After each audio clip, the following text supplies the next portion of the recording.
Okay, viewers and subscribers, I want your opinion on this incident. Police seize man's motor car in Clarendon and calls wrecker to transport said vehicle across the road to the pond. Watch the video and give us a feedback. Man, seize the man vehicle, you know. Seize the man vehicle. Call the wrecker. You can't go to the pond.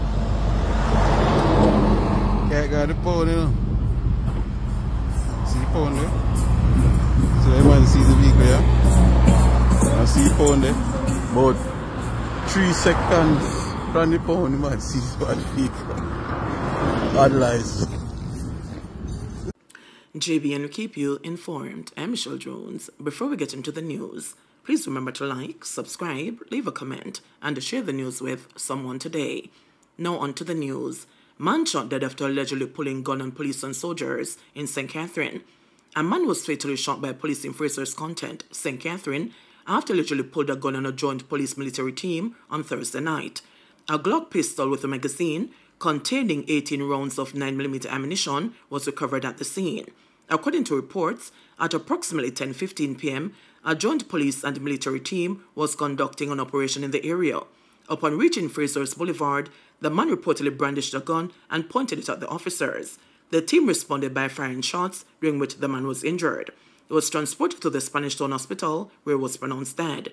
The Independent Commission of Investigations, Indicom, is investigating. Gun seized in St. Andrew, suspect arrested. A man has been arrested following the seizure of a gun during a police operation on Safe Right Drive in St. Andrew on Wednesday. The police recovered a .38 Taurus revolver, along with 8.38 rounds and 1.56 round of ammunition. Reports indicate that around 4 p.m., officers on patrol observed a man acting suspiciously. Upon noticing the police, the man ran, but the police intercepted him after a chase. A search of a bag he was carrying allegedly revealed the gun and ammunition. The man was arrested and is being questioned as investigations continue. Steertown tense following shooting. The Steertown community in St. Ann is tense following the shooting of an influential person in the community on Wednesday morning. The man was at his gate in Warren River in the Steertown area when men drove up and shot him several times to the upper body. He has been hospitalized in serious condition. Senior Superintendent Dwight Powell, commanding officer for the St. Ann Police Division, said the police are following several leads in the matter. Mandaville Regional Hospital receives $23 million in equipment donation. Healthcare at Mandaville Regional Hospital in Manchester has been boosted by the donation of an eye laser machine and the 23 patient stretchers, valued at 23 million Jamaican dollars. The items were donated on October 16 by the Church of Jesus Christ of Latter-day Saints and the Rotary Club of Mandaville. Hospital CEO Alwyn Miller said the donation is extremely significant and will have a major impact on our services. Our eye machine recently went down and could not be repaired, so we are indeed grateful, he said, noting that the ophthalmology unit handles over 200 surgeries annually. Dr. Alvin Henry, Senior Registrar and acting head of the Accident and Emergency Department, added that the stretchers will greatly aid in managing overcrowding. Occasionally, we face the challenge of no available stretchers for patients, so this contribution comes at an opportune time. Since they arrived, they have already been in use, he explained. Tide Pants extradited to the U.S. on lottery scam charges. Jamaican Orlando Gentles, otherwise called Tide Pants, was extradited to the United States on Thursday to face criminal charges related to the deadly lottery scam. It was handed over to authorities in South Carolina, where he faced charges for mail fraud, wire fraud, and conspiracy. Gentles is the 5th Jamaican extradited to the U.S. this year on charges related to lottery scamming, according to Eric Shen, inspector in charge of the Criminal Investigation Group at the U.S. Postal Inspection Service. And we have one more pending this year, Shen disclosed during an interview at the United States Embassy in St. Andrew on Thursday. The latest extradition comes amid what the U.S. official said is increased use of technology by Jamaican lottery scammers to reach more American victims and to collect their ill-gotten gains. Social media gives them more reach, and they are able to reach out to more people. And then when it comes to the movement of the funds, you are seeing more cryptocurrency being utilized, he said. NRC calls for prosecution of owners of stray animals involved in road crashes. Vice President of the National Road Safety Council, Dr. Lucian Jones, is calling for animal owners to be prosecuted following another collision that resulted in the death of a motorist. Valentine Bailey, 21, of Smithville in Clarendon, died in hospital on Wednesday hours after a 3-vehicle pileup in Newboynes in the south of the parish. The crash was reportedly caused by stray cattle that was first hit by a motor car and thrown into the motorcycle being driven by Bailey. Bailey sustained multiple injuries, including to the head, while the motor car driver's injuries were not considered serious. The car then hit a third vehicle during the incident. That driver escaped unhurt. Dr. Jones said incidents of stray cattle causing crashes have been recurring without consequences. We have spoken about it before. The municipal corporations have responded. There have been calls for action to be taken against the owners of these animals. And yet again, we have another person dying on the road because cows are straying. Not just one. Several were seen on those roads. So we need to find a way to deal with this menace once and for all in this country. We cannot allow stray animals to cause people to die on our roads. And the danger is that if we don't curb what is happening now, we are entering into a holiday period over the weekend and towards Christmas next couple of months. We really have to make sure that enforcement is at the top of their game. We need to encourage people again, do not drink and drive. Make sure you have a designated driver over this weekend, the holiday weekend, between now and Monday night. So far for this year, 299 people have died, 21 in October, which is more than one a day. And ominously, there were 16 days during the year so far when 4 or more people died. Sikiano murder accused case postponed to October 24. The case surrounding Rashawn Patterson, the man charged in connection with the October 2022 murder of social media personality Anika Townsend, otherwise called Sikiano, has been postponed to October 24.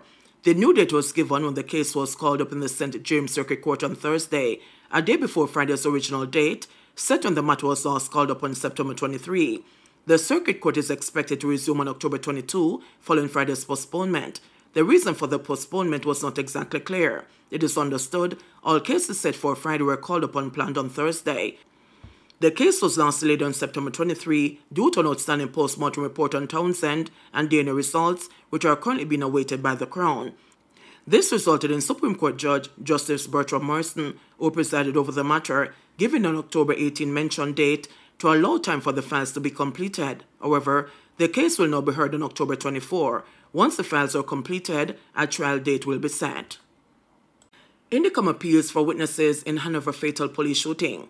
The Independent Commission of Investigations, Indicom, is appealing for witnesses in an alleged fatal police shooting in Hanover to get in touch with the agency.